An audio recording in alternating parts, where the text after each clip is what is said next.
What is going on, ladies and gentlemen? Welcome back to Auto Auction Rebuilds. Today, we're back again with a 1966 Chevy Impala.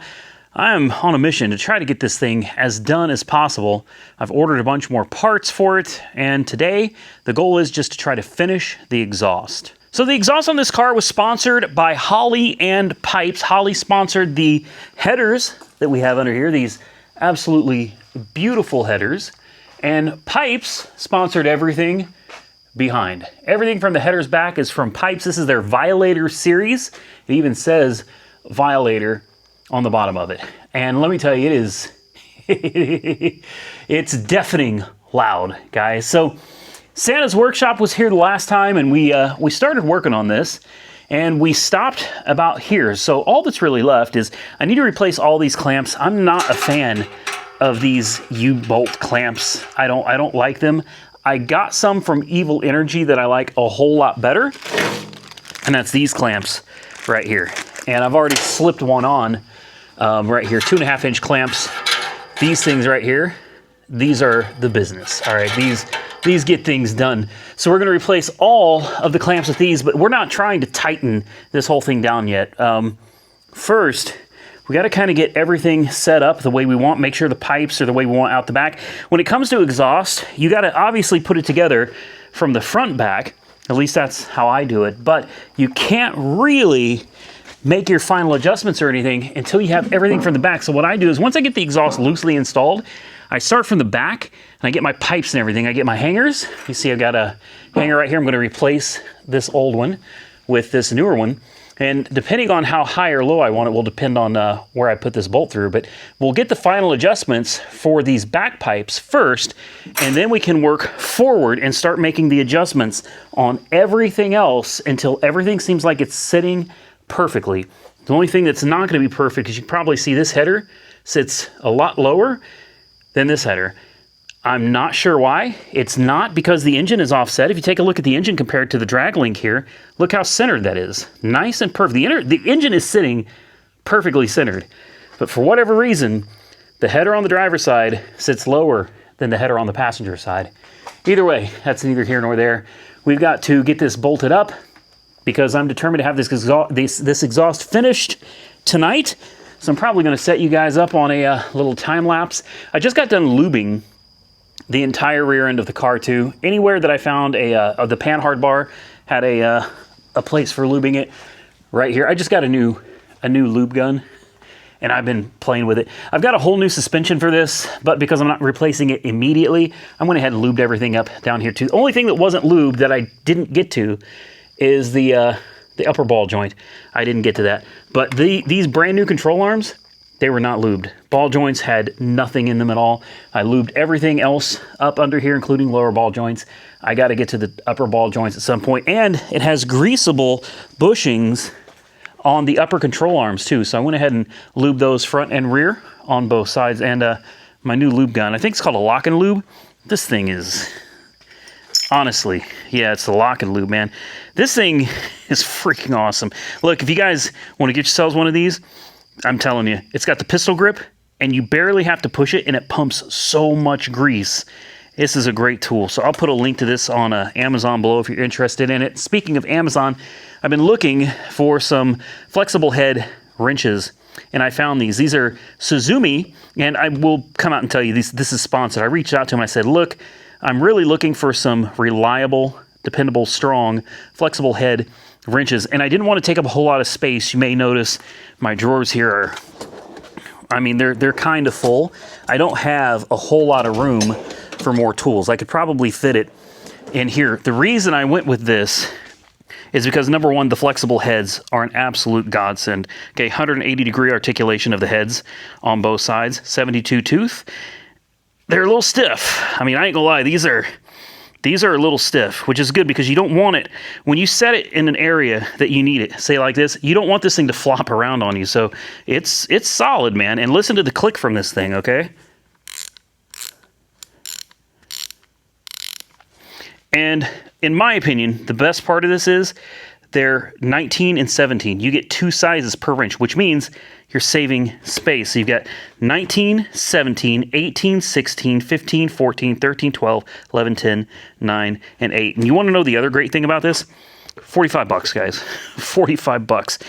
Kind of hard to beat it. So I'm going to leave a link to this below the video as well. Go check it out. And it comes with this nice insert. That's the other thing. Get it out of the box. Comes with this nice insert. So it's a nice kind of grippy pad. Like, I don't have the space for it yet, but once you get it in there, boom, easy. Instead of getting 6 wrenches, you get 12. Both flexible heads, 72 tooth, black chrome finish, fingerprint and scratch resistant, and it's what is that? Chrome I can't pronounce. I don't even remember. Chrome Vanadium. Is that even how you say it? I don't know. I don't care.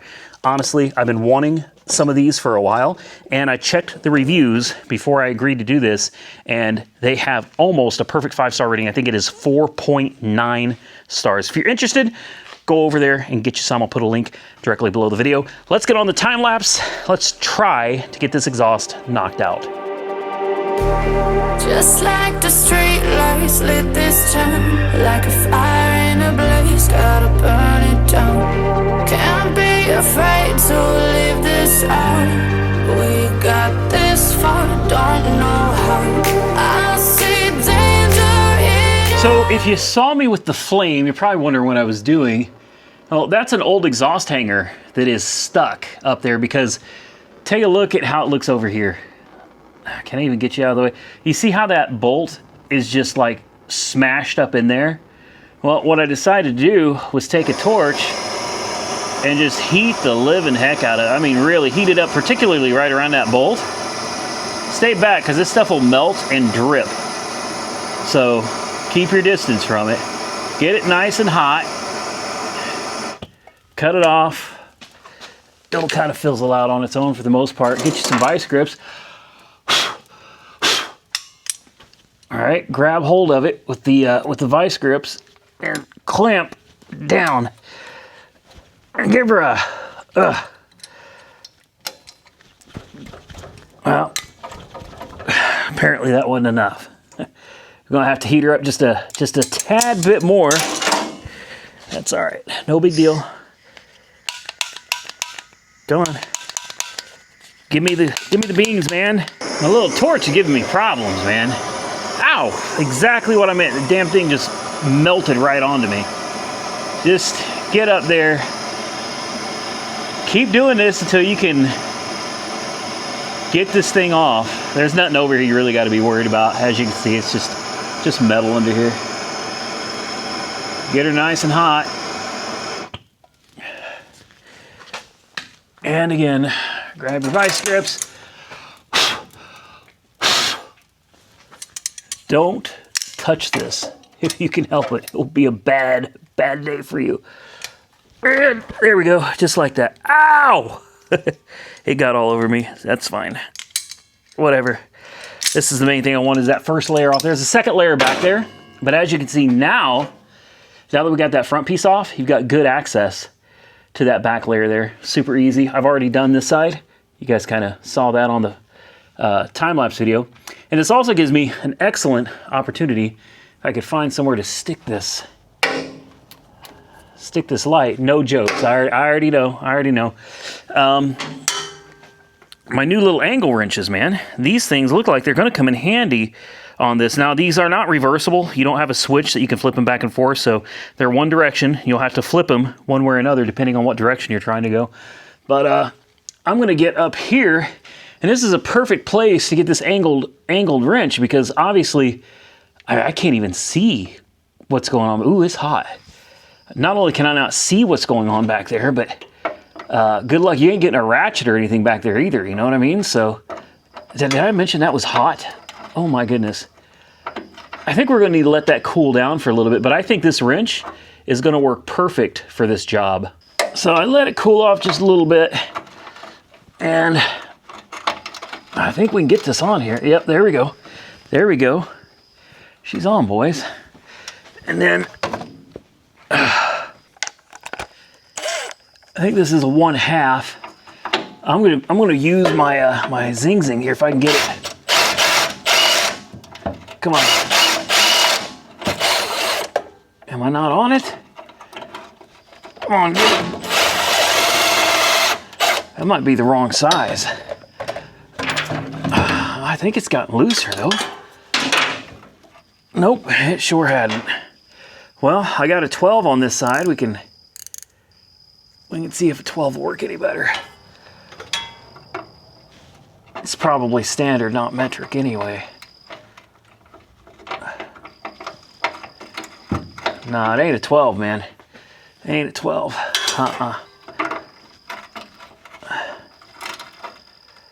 There we go. Let's try it again. I'm certain I got it on there. Oh, yeah. There we go. There we go. There it is.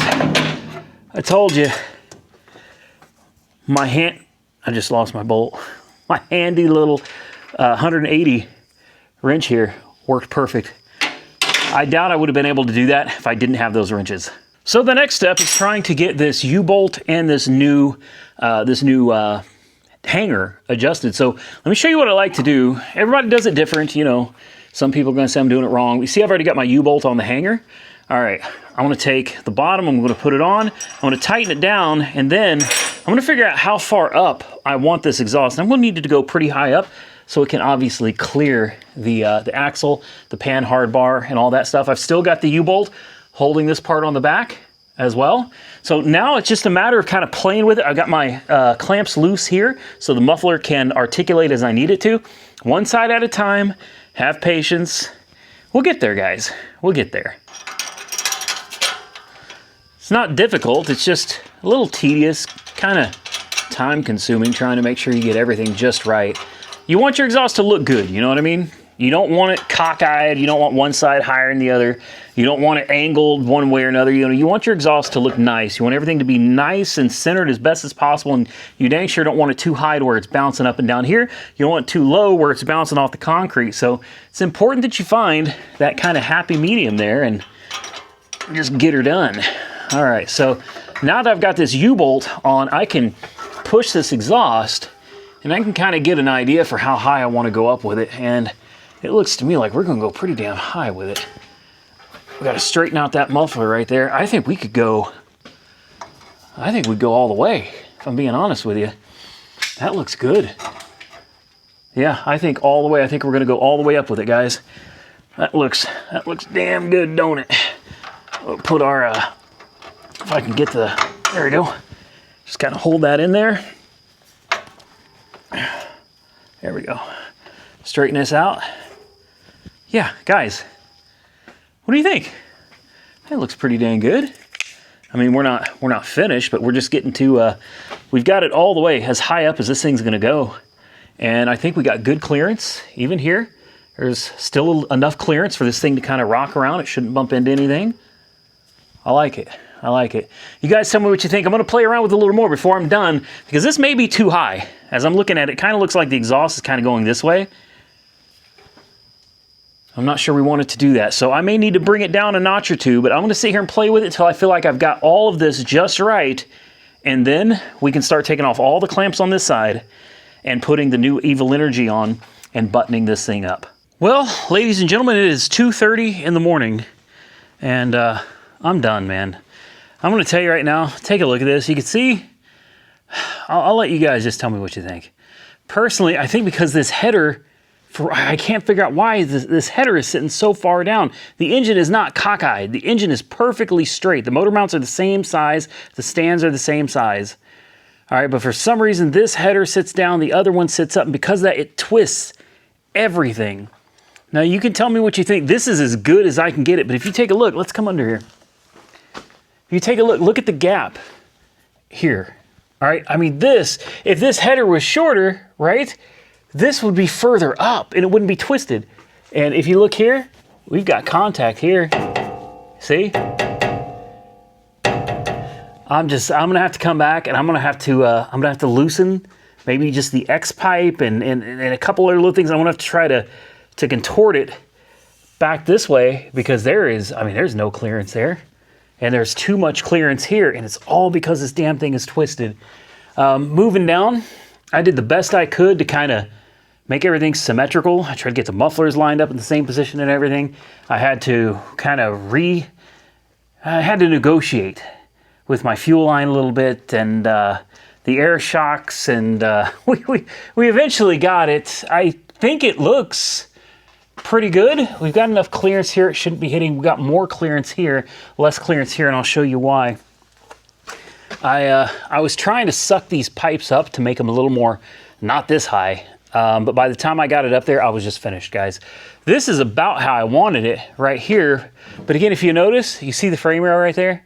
You see how this pipe is kind of angling this way instead of going straight? I have fought and fought. I have tried and tried, guys, and I cannot seem to get this pipe straight. No matter how I adjust everything back there, I cannot get this pipe straight. And of course, we're hitting the frame right there. So this pipe needs to come down. This pipe for sure needs to come down because this is also hitting the frame, and look how little room there is there. And this one also is kind of doing the same thing where frame rail's right there, but the pipe is coming, and I tried, okay? That's all I can tell you. I really tried. The air lines for the air shocks, I could not. They were zip tied to the frame. I had to unzip tie them. They can't run up there. It's too close to the exhaust. These things were right up on the exhaust. So I brought them down. I know you guys are going to yell at me because the pan hard bar moves, right? As the car goes up and down, the pan hard bar moves and it articulates. Well, if you'll notice how loose these lines are, I left them loose, and I even left them loose in the zip ties so that the lines can move around as they need to. Okay, as the car raises, lowers, hits bumps and stuff, it should be able to move around. Is this a permanent fix? No, I do not want my air lines attached to part of my suspension. It's just one of those things for now. I had to reroute my gas tank vent. You can see it's up there. I had to kind of move it further out of the way from the exhaust. This was a bit of a bear, guys. I ain't gonna lie. Now I've got everything locked down. I've got all the Evil Energy clamps locked down. Santa's workshop might come over tomorrow. If so, maybe he can tinker with it just a little bit. Maybe he can do a little adjusting and do a little bit better than I did on it. I did the best I could, and the truth of the matter is, at 2:30 in the morning, I'm just tired, and I just don't have it in me anymore. I just don't have it in me. I was hoping to get a little bit further on this tonight, and it just didn't work out that way. That's fine, though. I mean, that's how these things go. And I gotta, one more time, I can't tell you how important having, I didn't even realize these things were gonna be like this big of a deal to me tonight. I had no idea. I knew they'd come in handy.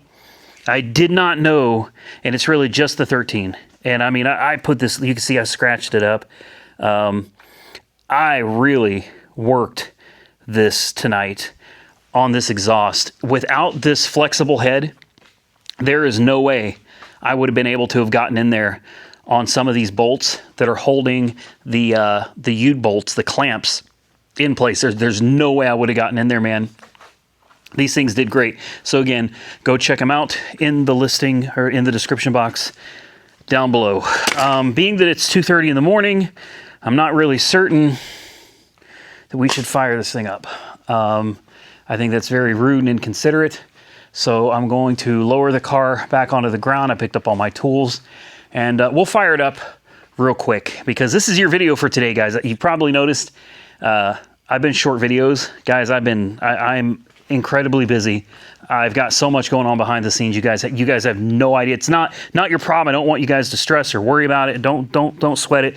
Just please understand that I've got a million projects, a million things going on at once. Do you see this right here? You guys have any idea what this is for? I'll let you throw your guesses below. I'm not going to say anything yet because I don't want to freaking jinx it. But this is something I have to put together. So we've got some 6x4s and we've got some 4x4s. We got some 1x's, and yeah, just, take that in for a minute. And what else we got? Some fast setting concrete mix. Yeah.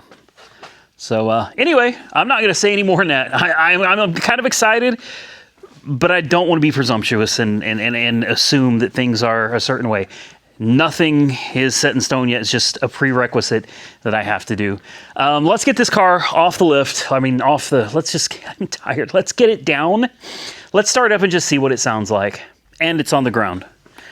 I'm only going to run it for just a second, guys. I'm not going to run this for long, but I am kind of curious how it sounds with the full exhaust. I know that we're going to have some metal hitting and whatnot. We don't need the choke. Like I said, I'm only going to run this for just a moment, so we'll leave that sitting there.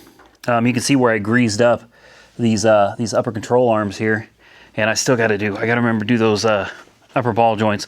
I'll do that next time I take the wheels off to swap out for the new wheels and tires. Are we ready? Let's make sure the choke closes. There it is. Oh!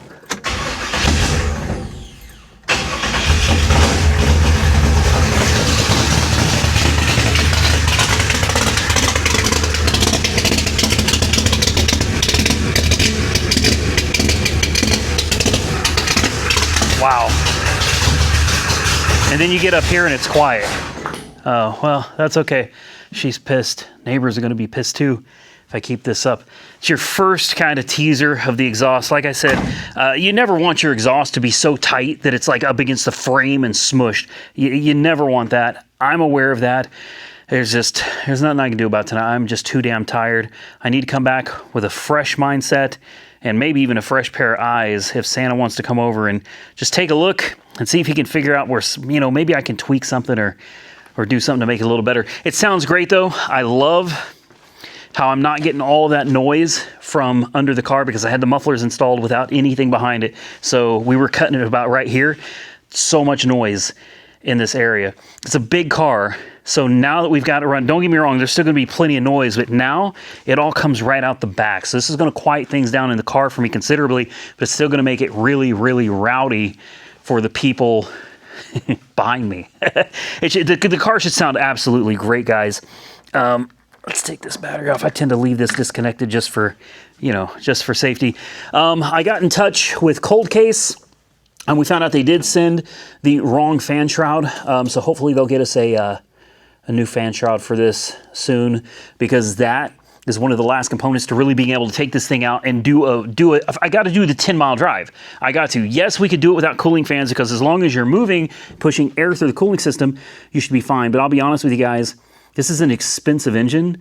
I don't want to chance it. I don't want to risk it at all. I want to have a fully functioning cooling system with dual fans set up and ready to go in case this thing, for some reason tries to get hot on me.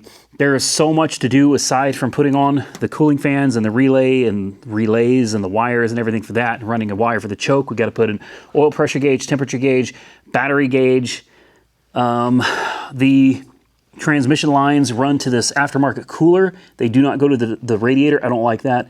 I want to delete this and put them into the radiator up here. So that's something we need to do as well. But then I notice we've got our transmission lines right here. They run damn close to those headers. So I'm thinking we probably need to do some work on those and try to move those away. I don't know if you can even see them, but right there, those lines. And then they go to rubber to the transmission.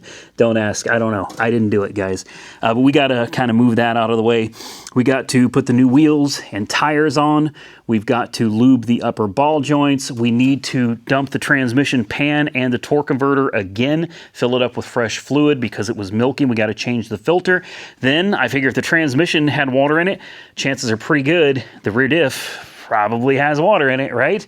So we're probably going to need to get into the rear diff and just double check that, dump it, put fresh fluid in it.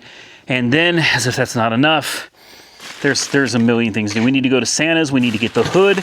I've got suspension components for this. I don't even remember what all I bought. We got sleeves for the tie rods. Is this all I bought? Did all I buy was tie rods? Oh, don't tell me that's all I got was tie rods. I think it was. It was. Yeah, I need to get a suspension kit for this. So I got tie rods and sleeves, and I did that because one of the tie rods on this is bent, and I think one of the sleeves on the other side is kind of kinked and bent as well, so that's throwing the alignment off. So I've got a full, here's the tie rod. There it is. This is the tie rod that needs to go on it. I've got it ready to go because the tie rod on the passenger side is super, super bent. So that will get it going for now, and then I need to order the rest of the kit. I'll probably get the drag link and the pitman arm. I may get an idler arm. I don't know if it really needs it or not. And ball joints are obviously already new, upper and lower. Sway bar bushings are new. Everything's good there. Shock absorbers are in great shape, at least as far as I can tell. They look relatively new as well. So suspension-wise, she should be pretty well good to go. And it's just a matter of starting to, you know, put things back together in the car. The speedometer doesn't work. I need to figure out why. It could be a bad cable. It could be the gear in the transmission. I have no idea, but that's something else we've got to look into. And then wiring harness in the trunk needs to, boy, I need to stop.